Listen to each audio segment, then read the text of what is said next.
Hello friends, welcome my channel. दोस्तों, आज के सेशन में हम लोग करने वाले हैं ईवीएस पेडागोजी के बहुत ही महत्वपूर्ण क्वेश्चंस को। तो दोस्तों, वीडियो को लास्ट तक देखिएगा और समझिएगा अच्छे तरीके से क्वेश्चंस को, क्योंकि आने वाले जितने भी क्वेश्चंस हैं दोस्तों, ये सभी ऑफलाइन पेपर में पूछे जा चुके हैं, जो कि आपके लिए बहुत ही महत्वपूर्ण होने वाले हैं।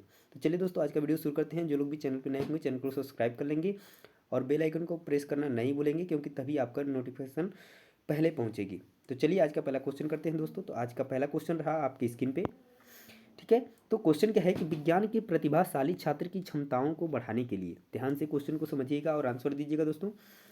विज्ञान के प्रतिभाशाली छात्र की क्षमताओं को बढ़ाने के लिए निम्नलिखित में से कौन अधिक लाभदायक है, ठीक है। यानी अगर कोई प्रतिभाशाली छात्र है तो उसकी क्षमता को बढ़ाने के लिए इसमें से जो ऑप्शंस में से हैं, कौन सी जो ऑप्शन है वो सबसे अधिक जो है कि लाभदायक होगा।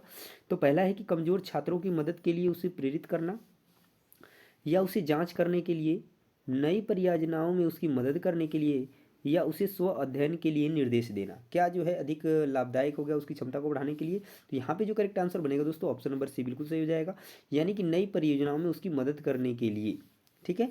चलिए नेक्स्ट क्वेश्चन देख लेते हैं, क्वेश्चन नंबर 2। क्वेश्चन नंबर 2 क्या है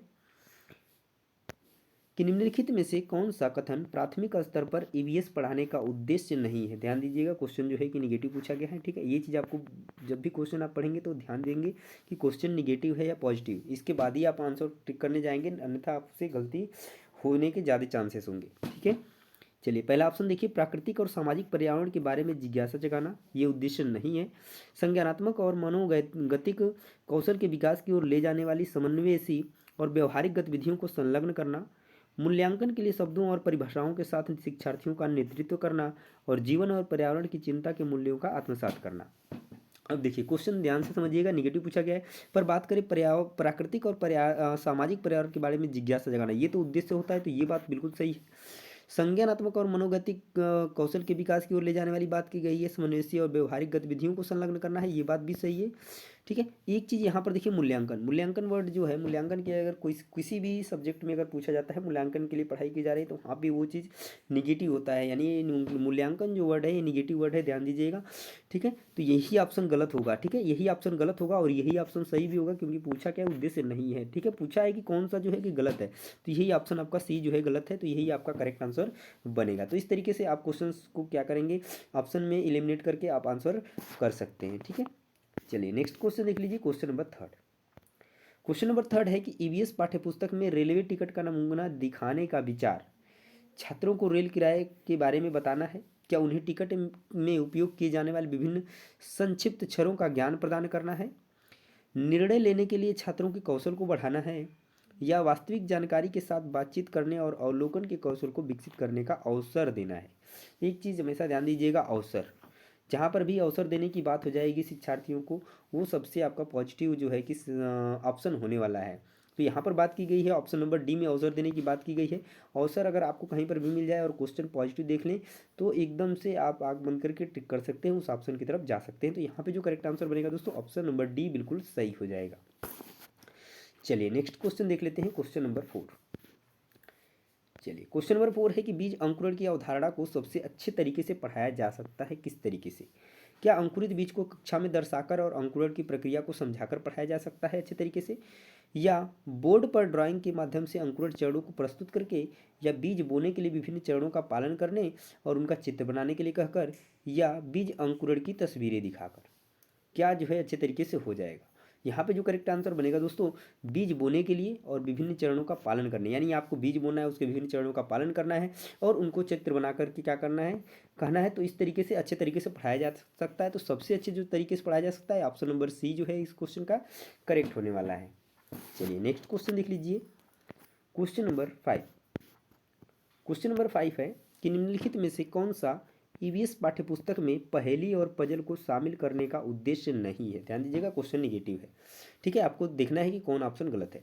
तो छात्रों में आलोचनात्मक चिंतन क्षमता का विकसित करना, छात्रों में तर्क क्षमता विकसित करना, छात्रों के मन को भ्रमित करना, या छात्रों के मन को भ्रमित करना और उन्हें उस भ्रम का आनंद लेने देना। क्या होगा करेक्ट आंसर यहाँ पे। क्वेश्चन नंबर 5 है, देखिए यहाँ पर क्या दिया, छात्रों के मन को भ्रमित करना और उन्हें उस भ्रम का आनंद लेना, ये तो बिल्कुल गलत है, ठीक है। पर यहाँ पर भी देखिए दे दिया है छात्रों के मन को भ्रमित करना, ठीक है। पर यहाँ पर देखिए थोड़ा सा ये ज़्यादा ठीक है गलत है, तो यहाँ पे जो आंसर बनेगा वो जो है आपका ऑप्शन नंबर डी बिल्कुल सही हो जाएगा, क्योंकि पूछा था कि गलत क्या है, और गलत जो है ऑप्शन नंबर डी, हालांकि सी भी है। यहाँ पे आपका दूसरा ऑप्शन हो सकता है कि ऑप्शन में थोड़ा सा मिसप्रिंट हो गया हो। ठीक है, आप डी की तरफ जा सकते हैं, अब सी भी लगाते हैं तो चलेगा इसमें फिलहाल इस ऑप्शन के तरीके से। तो आप ध्यान दीजिएगा, ऑप्शन आपका दूसरा एक अलग हो सकता है। ठीक है, तो चलिए हम यहाँ पे ऑप्शन नंबर डी की तरफ जाते हैं। ठीक है, correct answer option number D. आपको खोजना है कि कौन गलत है, तो यहाँ पे दोनों ऑप्शन एक ही जैसे, आप दोनों में से कोई भी टिक कर सकते हैं। ठीक है, चलिए ध्यान दीजिएगा, आगे देखिए अगला question, question number 6। Question number 6 है कि ईवीएस शिक्षक के रूप में आप छात्रों को चिड़ियाघर ले जाने की योजना बनाते हैं। निम्नलिखित में से आप छात्रों को कौन सी गतिविधियां शुरू करने की अनुमति नहीं देंगे। ठीक है, कौन सी नहीं देंगे, ये भी निगेटिव क्वेश्चन पूछा गया है। ऑप्शन है आपका चिड़ियाघर में उन जानवरों की तस्वीरें लेना जिन्हें वे वहाँ देखेंगे, क्या ऐसा उनको अनुमति नहीं देना चाहिए। या चिड़ियाघर में वे जो कुछ भी देखते हैं उसका चित्र बनाने के लिए अपनी ड्राइंग की किताब अपने साथ ले जाना, ये तो अच्छी बात है। ठीक है, ये भी अच्छी बात है। चिड़ियाघर में जानवरों के लिए बहुत सारा खाना साथ ले जाना, क्या यह सही होगा। या चिड़ियाघर में विभिन्न जानवरों द्वारा खाए जाने वाले भोजन का पता लगाने की कोशिश करना। ठीक है, तो यहाँ पे क्या जो है सही होगा, तो यहाँ पर देखिए यही एक गलत होगा, क्योंकि पूछा गया है किसकी अनुमति नहीं देंगे, तो क्या आप चिड़ियाघर में जानवरों के लिए बहुत सारा खाना साथ में ले जाएंगे, ऐसा होता है क्या, नहीं।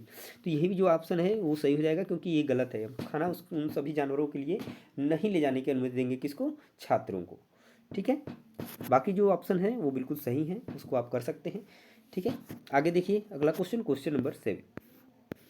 चलिए, उम्मीद कर रहे हैं कि क्वेश्चन आपको अच्छे तरीके से समझ में आ रहा होगा। अगर समझ में आ रहा है दोस्तों, वीडियो पसंद आ रही है तो वीडियो को लाइक और शेयर जरूर करें, और चैनल को सब्सक्राइब भी कर लें। आगे चलिए अगला क्वेश्चन करते हैं। प्राथमिक स्तर पर मूल्यांकन में शामिल होना चाहिए, क्या शामिल होना चाहिए। शिक्षार्थियों और अभिभावकों के साथ निरंतर और असंरक्षित शिक्षक अवलोकन, प्रत्येक सप्ताह किए गए औपचारिक परीक्षण और खेल शामिल होने चाहिए, और रिपोर्ट कार्ड में दर्ज किए जाने चाहिए। वर्ष के अंत में अर्धवार्षिक और वार्षिक परीक्षाएं होनी चाहिए, ये बात सही है, ये भी सही है। ठीक है, और इसमें दिया है पास या फेल के रूप में युवा शिक्षार्थियों को मूल्यांकित करने के लिए हर हफ्ते गृह कार्य और कक्षा कार्य देना चाहिए, ये बात सही है। यहाँ पे क्या चीज़ जो है, एक मिनट, क्या चीज़ दिया है, प्रत्येक सप्ताह किए गए औपचारिक परीक्षण और खेल रिपोर्ट कार्ड में दर्ज किए जाए, नहीं ऐसा कुछ नहीं है। ये और ये तो ये भी गलत ही हो जाएगा, क्योंकि वर्ष के अंत में पूछा गया है, तो ये गलत हो जाएगा। और पास या फेल वाली बात भी गलत है। यहाँ पर पूछा गया है कि शामिल होना चाहिए। ठीक है, तो पहला ऑप्शन बिल्कुल सही हो जाएगा, क्योंकि अवलोकन की बात की गई है। शिक्षार्थियों और अभिभावकों के साथ निरंतर और असंरक्षित शिक्षक अवलोकन, ये बिल्कुल करेक्ट ऑप्शन बनेगा। ठीक है, ये थोड़ा सा सही नहीं होगा। ठीक है, ये भी सही नहीं है। और ये वार्षिक परीक्षाएं ये तो गलत होती हैं पहले से, और पास फेल के लिए पढ़ाई नहीं की जाती है, तो ये चीज़ भी गलत है। यहाँ पे एक ही ऑप्शन करेक्ट होगा, वो भी ऑप्शन नंबर ए हो जाएगा। सॉरी दोस्तों। ठीक, तो चलिए अगले क्वेश्चन की तरफ चलते हैं। चलिए क्वेश्चन नंबर 8 देखिए, ईवीएस कक्षा में सरल प्रयोग और प्रदर्शन किए जा सकते हैं। सरल प्रयोग और प्रदर्शन किए जा सकते हैं छात्रों को अपने दम पर सीखने और अपने अवलोकन कौशल को अच्छा बनाने में सहायता के लिए। उसके बाद है कि वरिष्ठ कक्षाओं में जो किया जा रहा है उसका पालन करने के लिए, छात्रों द्वारा उठाए गए प्रश्न के आधार पर विचार करने और विश्लेषण अवलोकन को रिकॉर्ड करने के लिए, या कक्षा में अनुशासन बनाए रखने के लिए, छात्रों को नियंत्रित करने के लिए। किसके लिए सरल प्रयोग और प्रदर्शन किए जा सकते हैं, तो यहाँ पे जो सबसे अच्छे तरीके से करेक्ट आंसर बनेगा कि छात्रों को अपने दम पर सीखने और अपने अवलोकन कौशल को अच्छा करने में सहायता के लिए जो है कि किए जा सकते हैं सरल प्रयोग और प्रदर्शन। चलिए नेक्स्ट क्वेश्चन देख लीजिए, क्वेश्चन नंबर 9। क्वेश्चन नंबर 9 है कि असाइनमेंट के बारे में निम्नलिखित में से कौन सा कथन सही है। तो विविधता और अभ्यास कराने के लिए असाइनमेंट को हर दिन गृह कार्य के रूप में कक्षा कार्य के रूप में दिया जाना चाहिए, या असाइनमेंट मूल्यांकन का एकमात्र तरीका होना चाहिए। असाइनमेंट शिक्षार्थियों को जानकारी हासिल करने, अपने स्वयं के विचारों का निर्माण करने और उन्हें स्पष्ट करने का अवसर प्रदान करता है। तो जैसा कि मैं पहले ही आपको बता दिया, अवसर वाला जहाँ पर भी ऑप्शन मिल जाए उसको आप ट्रिक कर सकते हैं, अगर क्वेश्चन पॉजिटिव पूछा गया है। तो यहाँ पर ऑप्शन नंबर सी बिल्कुल सही हो जाएगा। यहाँ पर बात की गई है अच्छे तरीके से कि असाइनमेंट भी शिक्षार्थियों को जानकारी हासिल करने, अपने स्वयं के विचारों का निर्माण करने और उन्हें स्पष्ट करने का अवसर प्रदान करते हैं। इसमें बहुत सारी चीज़ें पॉजिटिव हैं, तो एकदम बिल्कुल करेक्ट आंसर बन जाएगा ऑप्शन नंबर सी। और बाद में आप ऑप्शन देख सकते हैं, माता पिता भाई बहन या उनकी प्रतिभा के बारे में असाइनमेंट किया जाना चाहिए, ऐसा कुछ नहीं है। तो ऑप्शन नंबर सी करेक्ट हो जाएगा क्वेश्चन नंबर 9 के लिए। चलिए नेक्स्ट क्वेश्चन देखिए, क्वेश्चन नंबर 10। क्वेश्चन नंबर 10 है कि मानचित्र को पढ़ाने के लिए आवश्यक कौशल में शामिल है उत्कृष्ट ड्राइंग और पेंटिंग कौशल, एक ग्लोब की गणना और रेखाओं की स्थिति का उपयोग करने की क्षमता, अर्थपूर्ण क्षमता निर्माण के लिए उत्कृष्ट संचार क्षमता, स्थान, दूरी और दिशाओं के सापेक्ष स्थिति को समझाने की क्षमता। तो यहाँ पे जो करेक्ट आंसर बनेगा ऑप्शन नंबर डी बिल्कुल सही हो जाएगा कि अगर आप मानचित्र पढ़ा रहे हैं तो उसमें से ये कौशल निश्चित रूप से शामिल है कि स्थान, दूरी और दिशाओं की सापेक्ष स्थिति की समझने की क्षमता को विकसित करने के लिए। ठीक है, चलिए अगला क्वेश्चन देखिए, क्वेश्चन नंबर 11। क्वेश्चन नंबर 11 की बात करें दोस्तों तो ईवीएस कक्षा में अवधारणाओं को समझाने के लिए कविताओं और कहानी कहने का उपयोग मदद करता है। किसमें मदद करता है? पाठ को सुखद और रोचक बनाने में, विश्वसनीय और वैश्विक स्तर पर दुनिया की प्रकृति की कल्पना करने और उसका पता लगाने की छात्र की क्षमता को बढ़ावा देने में, शिक्षार्थियों की भाषा और सांस्कृतिक विविधता का ख्याल रखने में, या छात्रों की ऊर्जा को सही दिशा में ले जाने में। तो यहाँ पे जो करेक्ट आंसर बनने वाला है दोस्तों, जो सबसे अच्छा पॉजिटिव है वो है आपका ऑप्शन नंबर बी, यानी विश्वसनीय और वैश्विक स्तर पर दुनिया की प्रकृति की कल्पना करने और उसका पता लगाने की छात्र की क्षमता को बढ़ावा देने में जो है मदद करता है। क्या? कविताएं और कहानियां जो है कि ईवीएस में। चलिए नेक्स्ट क्वेश्चन देख लीजिए दोस्तों, क्वेश्चन नंबर 12। क्वेश्चन नंबर 12 है कि ईवीएस कक्षाओं को शिक्षार्थियों को हाथों पर गतिविधियों और जांच में शामिल करना चाहिए क्योंकि इससे उन्हें मदद मिलती है अपने वातावरण में स्वतंत्र रूप से घटनाओं का अन्वेषण करने में, विज्ञान सीखने के लिए प्रयोगशाला से संबंधित कौशल विकसित करना, वैज्ञानिक अवधारणाओं को बेहतर तरीके से जाने या विषय में रुचि का विकास करने के लिए। तो चलिए यहाँ पर एक चीज़ और आपको की पॉइंट बता देते हैं। जहाँ पर बात की जाए अन्वेक्षण की, अन्वेक्षण एक ऐसा वर्ड है जैसा कि अभी अवसर आपको बताया, उसी तरीके से अन्वेक्षण एक ऐसा वर्ड है जिसको आप आंख बंद करके ट्रिक कर सकते हैं और किसी ऑप्शन में आपको दिया गया है और क्वेश्चन जो है पॉजिटिव पूछा गया है। यहाँ पे जो करेक्ट आंसर बन जाएगा दोस्तों ऑप्शन नंबर 1 बिल्कुल सही हो जाएगा कि अपने इस वातावरण में स्वतंत्र रूप से घटनाओं का अन्वेक्षण करें। ये करने के लिए उन्हें मदद मिलती है। ठीक है, चलिए नेक्स्ट क्वेश्चन देख लेते हैं, क्वेश्चन नंबर 13।